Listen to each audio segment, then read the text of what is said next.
Hello and welcome to Board Stupid. My name's Wayne. And I'm Matt. And this is our review of Under Our Sun. A post-apocalyptic survival adventure. But you know what you don't need to survive the wasteland of our current environment? Not the sun cream. You don't need sun cream. No, what you need what is you you need need? to subscribe. The subscribe If button. you subscribe, you will survive.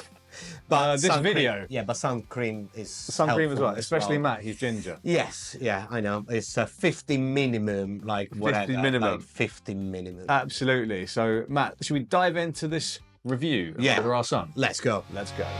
Rolling dice, feeling nice. Cardboard dreams and game schemes. Click subscribe, it's a vibe. Board Stupid's all we need. Board Stupid, game reviews for you and me. Board Stupid, here's what you should play and see.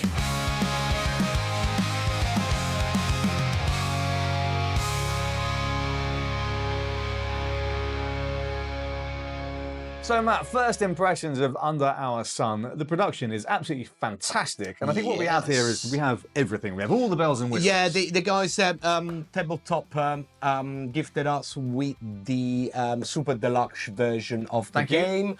So with the minis with the sun drop and with the expansion with the 2 extra character. However, even outside of that, the normal version will come with the normal minis and with all the stuff that you see around, with a lot of very good components. Everything is very, very well done with the custom player board and custom cards. Everything high quality. So production wise, superb, really top notch. You've got these really great sort of punch through components in the player boards, which are great, double layer boards. Love that. Very, very high production values, great quality cards, good card stock. It's a wonderful product. Yeah, very good artworks. That everything is, as you will explain in a second, everything in this like post-apocalyptic, deserty vibe. Yeah, really, So, really cool. Touching on that, what is the story of Under Our Sun? If you imagine that our sun has gone haywire and is sort of overheating, It's been overcreating. hit by an asteroid, and then it just it went cuckoo. So. Yeah, absolutely, and it's too hot. Yep. And that's what this game is, where the sun is not your friend anymore and is burning everything up. Yep. And so you constantly are in a race to try and get water and survive. And that is this scenario. And it, of course, with that knock-on effect being it's all gone to hell. Yes, you're gonna find that some of the people went a little bit mad because of the sun and because of the lack of water. Sunstroke will do it to you. Sunstroke will definitely will do it. You will see some weird stuff because some monster came out because of radiations and all that stuff. So if we want to put it into a pop culture reference, this game is a little bit of a mix of something like Mad Max and Fallout and shake them together to give you like the idea of the premises, but without actually copying too much or just taking inspiration from this kind of 2 main genre, main movies or video games, and building their own lore and their whole thing. I think the world is really cool. It's cool. So it's a cool world. you are part of the alliance. Post-apocalyptic. You're trying to basically to restore the world to be in a better place. So you're trying to go out to gather resources for your people and making everybody nice and happy. But then you always got the bad guys around. Absolutely. So Matt, let's talk about how this game plays then. So this is, at its heart, a co-op scenario-based game. Crafting, exploring, fighting game. A survival cooperative game. Yes, right. Very survival. Yeah, survival, which we'll touch on in a minute, and it is akin to things like Dead of Winter, or even as much as Robinson Crusoe, on the crafting and survival and cooperative side. But again, in alignment with something like Dead of Winter, you could play this semi-cooperative, which is a fully integrated mode in the game. You can play it either way, fully co-op, or you can play it semi-co-op. So basically how it works is that each player will gonna hand a card from the traitor deck, and it could be that everybody is a good guys, while otherwise it might be that someone is a traitor that basically change the dynamic of the game, because the traitor will have to let the mission fails, for example. But not only, some traitor cards will tell you, well, you need to actually kill this or that player, or someone else is going to tell you, you know what, you need to steal 3, 4, 5 foods, whatever it is, and take it outside of the map. And again, when you play with that mode, you never know who is what until reveals, or maybe it could be too late once it's revealed. And so you are you the spy? Are you the traitor? Are you the traitor? Yeah. So it creates that very, very cool mechanic. But on top of that, the co-op, that is the main side of the game, is we're gonna refer mostly to the core of the game. So when we are all friends trying to beat the game. Yes, and the reason we say that is because this game is bloody hard. It's really tuned pretty tight. It's tuned tight. Yeah, it's been one of the hardest games that we played. Hardest but fun. Hardest. I'm not saying hardest just to. Oh, it's just hard. No. The game teach you a lesson every time that you play. We started doing way better after the third, 4 times that we played, because there are a few things that in other games you normally not skip, but there are secondary. Yes. For example, the crafting. Let's talk about this. This beautiful menu is basically your cheat sheet to surviving in the apocalyptic wasteland that is under our sun, because if you don't craft properly, you will die. You are a dead man. You will die. And this is something we didn't realize at first. We go, oh, this is like an optional thing, like it is in other games. Do you think games that have a crafting element, like Nemesis, you basically ignore it? Yeah, and but you can do it. But there's a lot of adventure games where you're like, oh, if you got this and that, so you can create this, but at the end of the day, doesn't really make a big difference. While in this game, oh god, it makes a huge difference. Well, the game itself, it says, under our sun, explore, craft, and survive.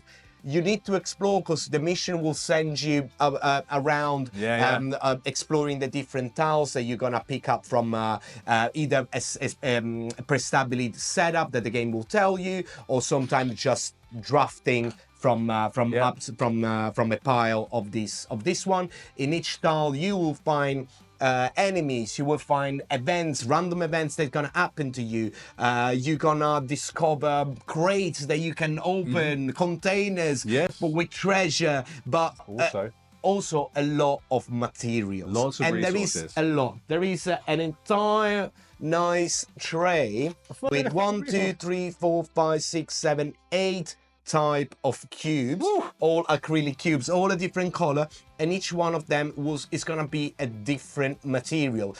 One is water, one is food, one is iron, you got wood, you got plastic, you got all sorts of stuff in there as well. And you will need to, following the cheat sheet or the menu, the menu. Very much like a 3-star Michelin menu.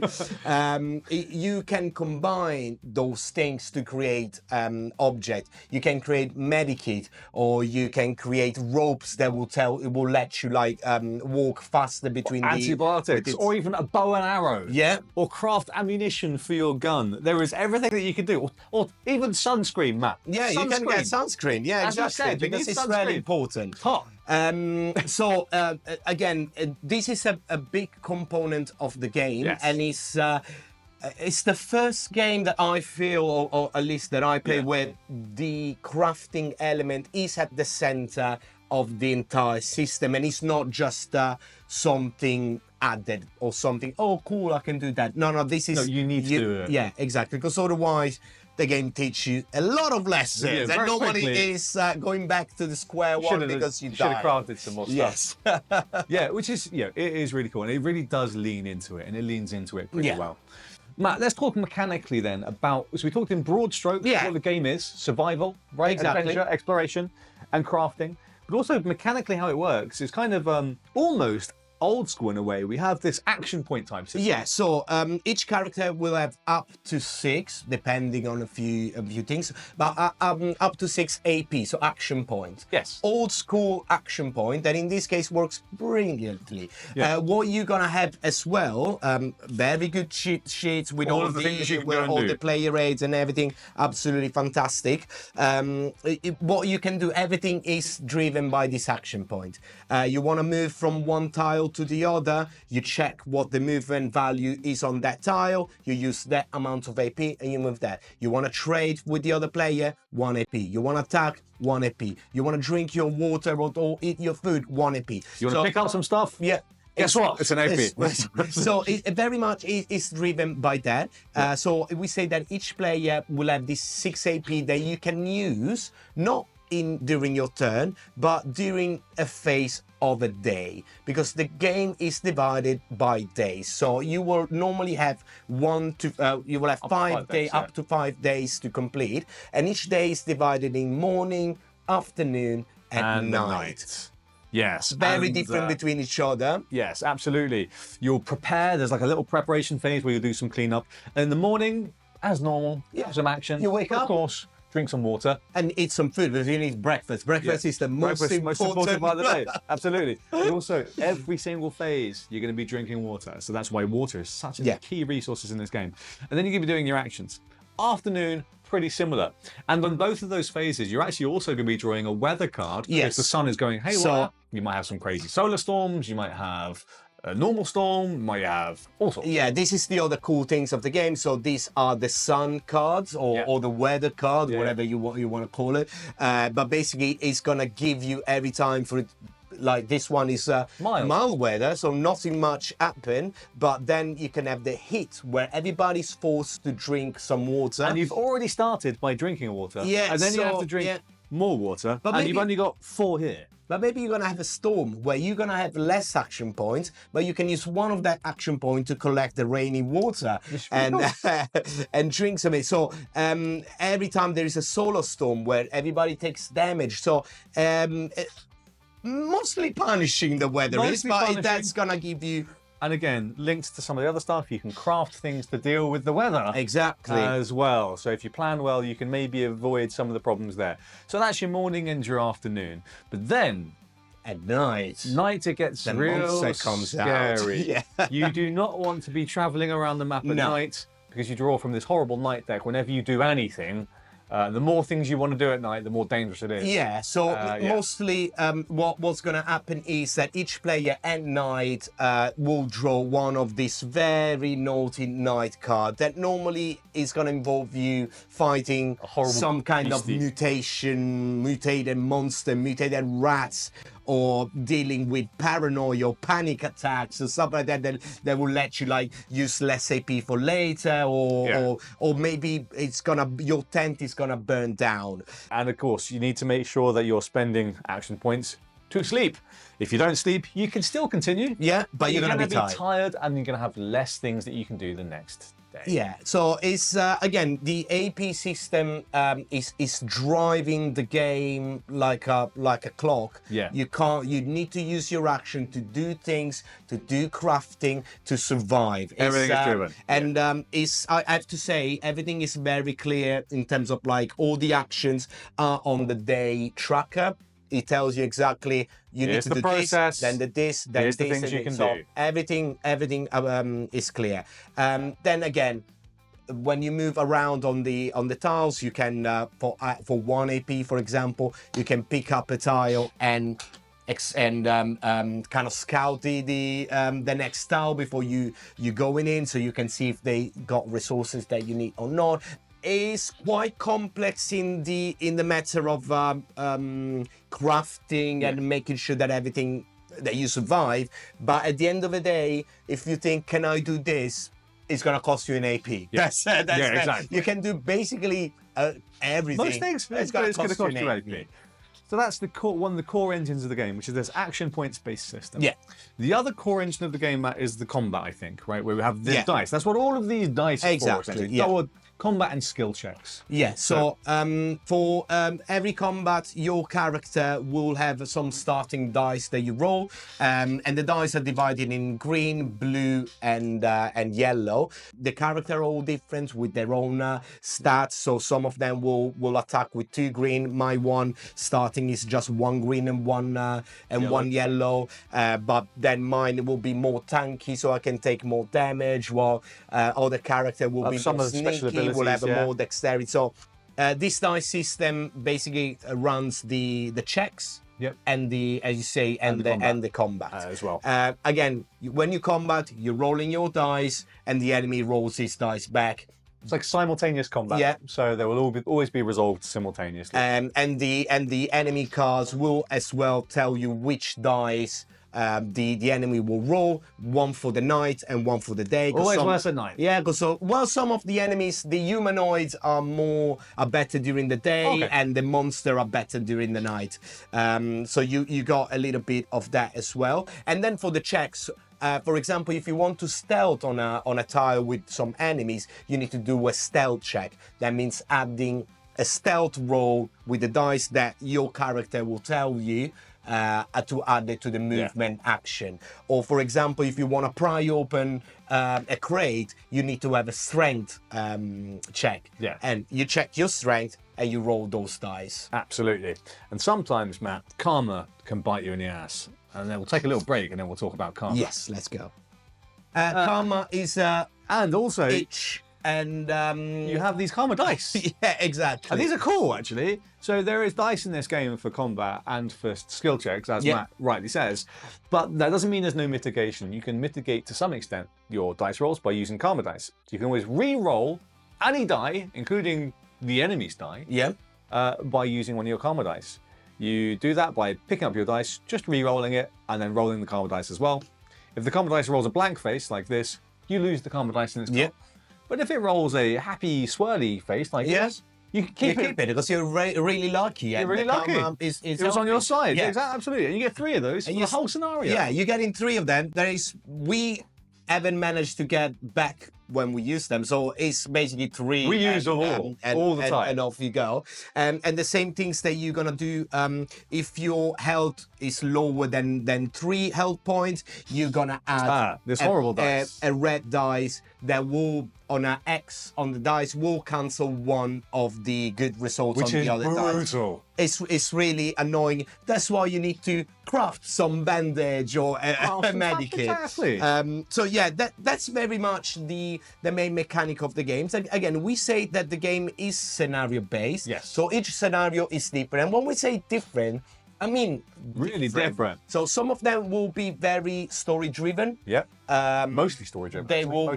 Yeah, they're all story driven. So some of them are very more than others as well. Yeah, more than others in terms of like some of them you will go in different stages. Oh, this happens and then this happens. Text, exactly, exactly. And they're all very well because they're all on these cards here. Scenario card, yeah. The scenario cards, they will very easily tell you, all right, it's got a little bit of a blurb in terms of like the narrative, and then it say, this is the setup, start playing. Yeah. And when this happens, get the other card. Yeah. So then you get the second card and so on. Sometimes some of them will be just narrative. Some of them will be like, if you done this, take this card. If you done that, do this card. Yeah. Again, this scenario or mission, whatever they call it. You got that one, but then you got others that are completely PvP. So you've got like a battle arena type one. You've got a tower defense. The battle dome. Or what was it? The thunder dome. The thunder dome. Yeah. Where 4 player, you play each one against each other to prevail. Yeah. You got another one. It's sort of like a tower defense where you streams of stuff coming in. You got to try and protect the base. So they are quite different. And again, the games is 2 to 4 players. I think I prefer it to play 2 players. I think we both agree this. So I think 2 is the number. Me and Matt have had a great time playing it at 2. Yeah. We have played it at 4.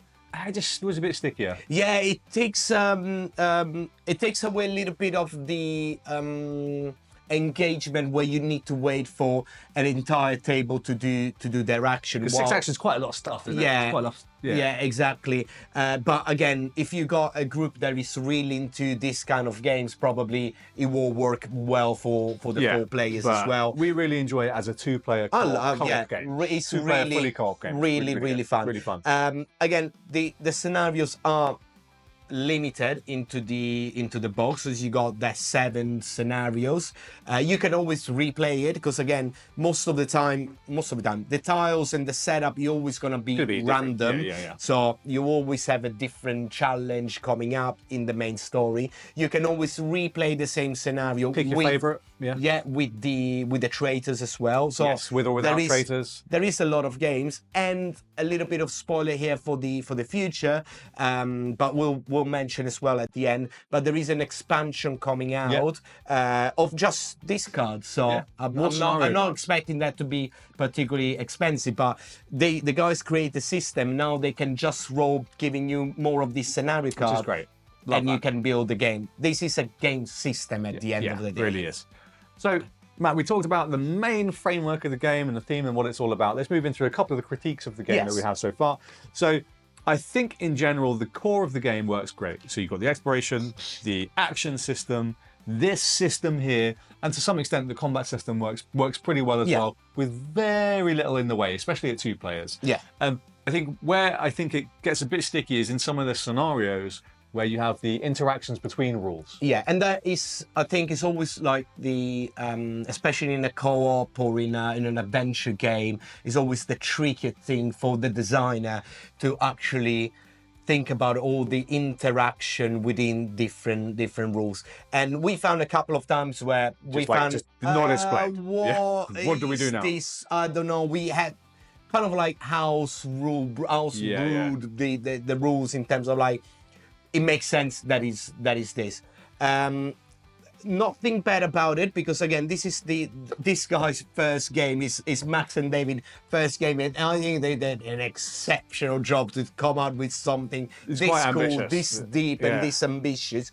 And again, it doesn't take away anything from the game itself, but we had a couple of sticky rules.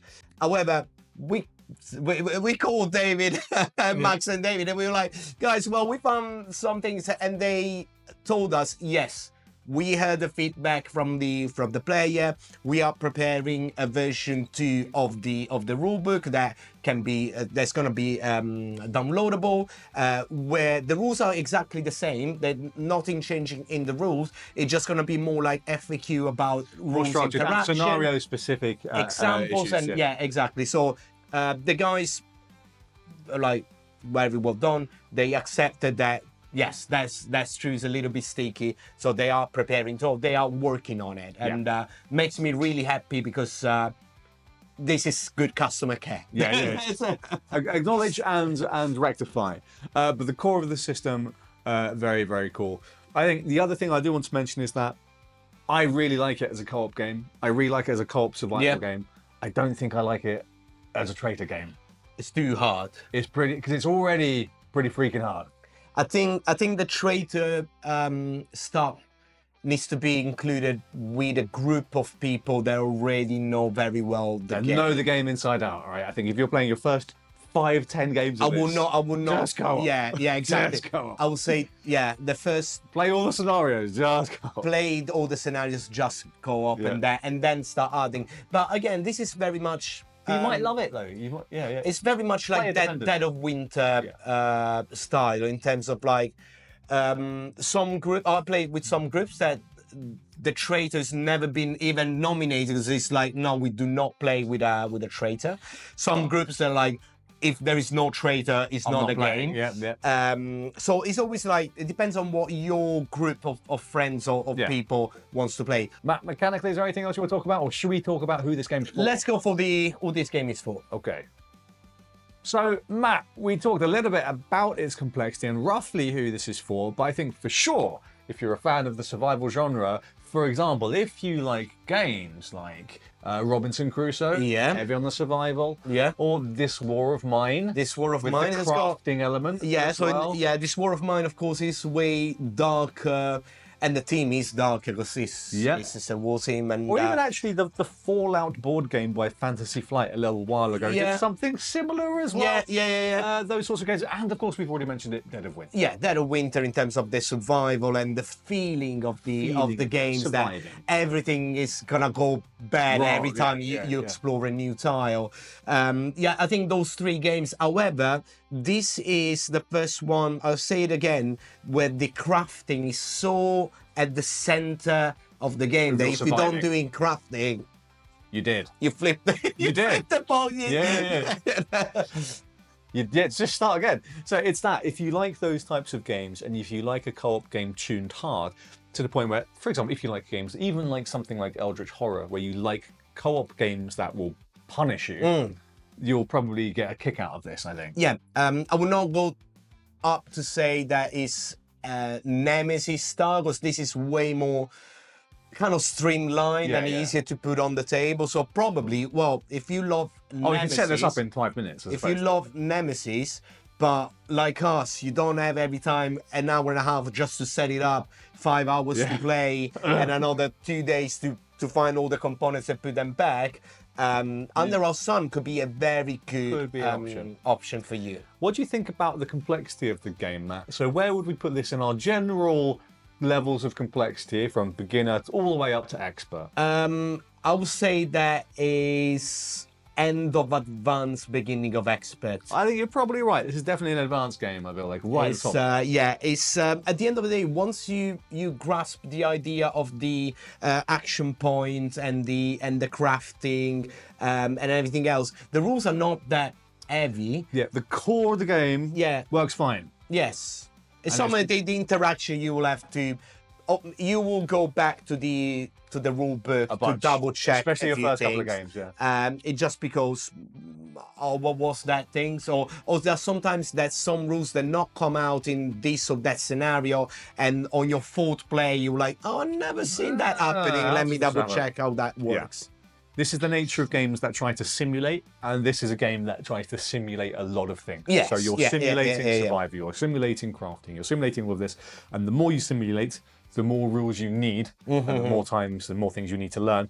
So I would agree with you, right at the top of the advanced, maybe even tickling on the expert category. Yeah, but we are getting more or less the same vibe. Yeah. Saying that, I'm going to ask you first. Yes. Would you recommend Under Our Sun to our audience? I would recommend it with caveats. So I would recommend Under Our Sun with all of those things considered if you do like a survival game. This is not something that I think I've said to you as well, Matt. This isn't the game that I go out and buy. This is the game you go out and buy. That I go and I run to buy. This is the one that has to buy in the queue. But I'm the Euro guy, so I'm like, this is fine.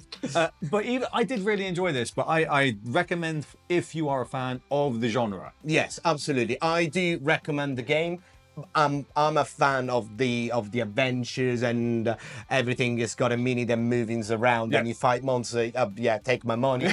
But again, this was on our Hidden Gems for Spiel, and actually when we went there at Spiel and we played the demo, I was all in because it was like super cool. It is super. If you got a group of people, group of friends that love stuff like, again, we repeat, Nemesis, that kind of stuff, this is a very valid alternative. Yes. And you are buying a product from an indie publisher of 2 chaps that build this game together with some fantastic production, fantastic lore behind all the game, and you're gonna have a tons of fun. So absolutely, I do recommend this game a lot. So that was our review of Under Our Sun, and Matt, I survived until the end of the video. Just about. Just barely. Just about. It was that sun cream and body armor. 50. Some factor 50, which is basically like body armor. And body armor on top, because you need both. In this world, don't burn. You need a bulletproof vest and sun cream on your nose, because otherwise... But you'll turn into a nightcrawler. So what I want to add is that you can find this game on the tabletop games website, but there is going to be a reprint on GameFound coming up probably around end of April, beginning of May. We might give you a nudge when that happens. But basically what it's going to be is going to be a reprint of the game. It's going to be adding an expansion for the missions. So there's going to be a mission expansions. There's going to be a miniatures pack for all the enemies, because we haven't mentioned, but the enemies are all on standees, so and they're perfectly fine. Yeah, they're absolutely fine, and the and your heroes are the minis. But if you really want to deluxify the game even more, you're gonna get a bunch of minis for the enemies as well. On top of that, we already say the Rule 2.0 is in the making. The German version is ready. They just need to translate it in English. Then it's going to be published. There we go. Well, I survived Matt's addendum to the video. Sorry, but you survived the addendum to the video. I think that's entirely fair. I think it's going to be really cool. Yeah, really, really cool. And I think if you've survived this far, then I think you might want to consider checking out our Patreon. Oh yes, because you can buy us some sun cream. Buy us some sun cream. Throw us some money. We might not be able to buy body armor, but we might be able to survive a few days. Yeah, exactly. If you wanted to support the channel, please do. And on top of that, checking out some exclusive stuff that we got just for the Patreon with industry interviews and behind the scene and just our blurb now and then about what we're doing, what's happening. We're trying to expand them more and more. Loads of there's going to be giveaways just for the Patreon and all the special events, all that good stuff. Yeah, check out the Patreon. Otherwise, the subscribe button is always free. It's always free. Check out the rest of our videos, and we're going to catch you again at our next one. Ciao. Game reviews for you and me. Here's what you should play and see.